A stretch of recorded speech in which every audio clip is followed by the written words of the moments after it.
बिस्मिल्लाहिर्रहमानिर्रहीम। अस्सलाम वालेकुम दोस्तों। एक लोहार की सारी ज़िंदगी शैतानी कामों में और गुनाहों में गुजरी। पूरा गांव लोहार की हरकतों की वजह से तंग था।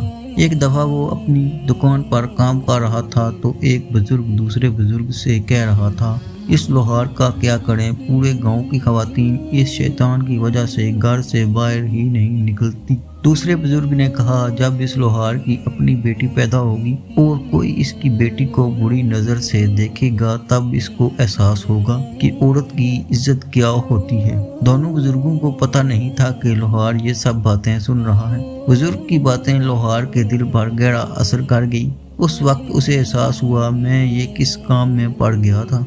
उसने उसी वक्त अपनी दुकान बंद की और नदामत के आंसू बहाते हुए मस्जिद की तरफ दौड़ा।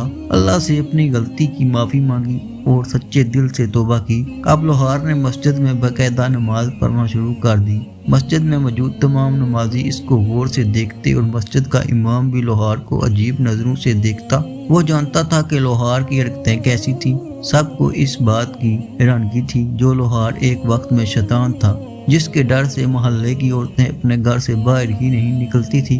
वो इतना नेक कैसे बन गया और कोई भी नमाज नहीं छोड़ता। जब से लोहार ने सच्चे दिल से तौबा की तो उसका कारोबार कम होने लगा, लेकिन उसने हिम्मत नहीं हारी। उसने मजीद मेहनत करना शुरू की। गांव की औरतें जब अपने घरों से बाहर निकलती थी तो वो भी देखकर हैरान होती कि लोहार अब पहले जैसा नहीं रहा। वो अब किसी को भी नजर उठा कर नहीं देखता था। लोहार के ग्राहक आना बंद हो गए। उसने अपनी दुकान बंद कर दी और मजदूरी करने लगा। दिन भर की मजदूरी के बाद उसे थोड़ा सा मुआवजा मिलता, लेकिन कम मुआवजा मिलने के बावजूद वो अल्लाह का शुक्र अदा करता और घर चला जाता। उसके एक करीबी दोस्त ने उससे कहा, पहले तो तुम बहुत गुनहगार थे और तुम्हारा काम भी बहुत अच्छा चल रहा था, लेकिन जब तुमने तौबा कर ली तो तुम्हारी दुकान बंद हो गई और तुम्हारे हालात पहले से बदतर हो चुके हैं। क्या तुम्हें इस बात का यकीन है कि तुम्हारी तौबा कबूल हुई है या नहीं? लोहार ने जब अपने दोस्त की बातें सुनी तो वो खामोश रहा और कुछ भी नहीं कहा।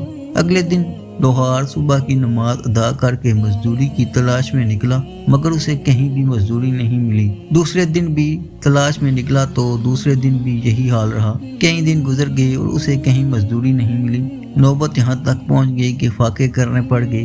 कई दिनों तक ऐसा होता कि पूरे दिन में सिर्फ एक ही वक्त खाना मिलता और कई रातें वो बगैर खाए पिए ही सो जाता। एक दिन लोहार परेशानी की हालत में जमीन पर बैठा था कि मस्जिद का इमाम लोहार के सामने से गुजरा।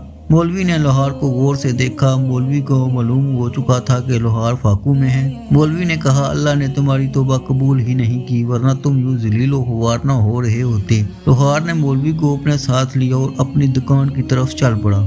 मौलवी चीखता चलाता रहा, मुझे किस लिए ले जा रहे हो? मगर लोहार ने इसकी एक ना सुनी और उसे अपनी दुकान में ले आया। लोहे के तख्ते पर लटा दिया।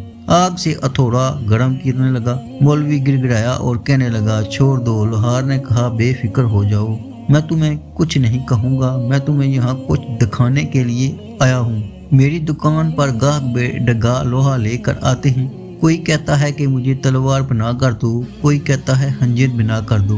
मैं लोहा आग पर गर्म करता हूँ और बेडंगे लोहे को इनकी मतलूबा शक्ल में लाने के लिए हथौड़े से ज़रब लगाता हूँ। बेडंगा लोहा आग की तपश और हथौड़े की ज़रब बर्दाश्त कर लेता है तो उससे मतलूबा शक्ल हासिल हो जाती है। जो लोहा हथौड़े की ज़रब बर्दाश्त नहीं कर पाता तो मैं उसे कबाड़ खाने में फेंक देता हूँ। अल्लाह की राह में तकलीफ मंजूर है, ये मेरी आजमाइश है। थोड़ा खाऊं और फाकों की तपश सह लूं, शायद इसी तरह मैं इस मतलूबा शक्ल में आ जाऊंगा, या जिस शक्ल पे अल्लाह मुझे डालना चाहता है। बस मेरी यही दुआ है कि मुझे बेकार समझकर कबाड़ में न फेंक दे।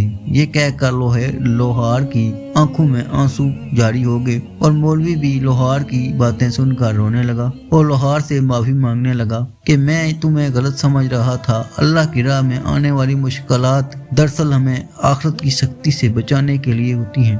अगर आपको ये वीडियो अच्छी लगे तो इस वीडियो को लाइक करें और हमारे इस चैनल को सब्सक्राइब करें और साथ ही बेल आइकन को भी दबा दें ताकि मज़ीद इस तरह की अच्छी वीडियो आप तक पहुंच सके। शुक्रिया।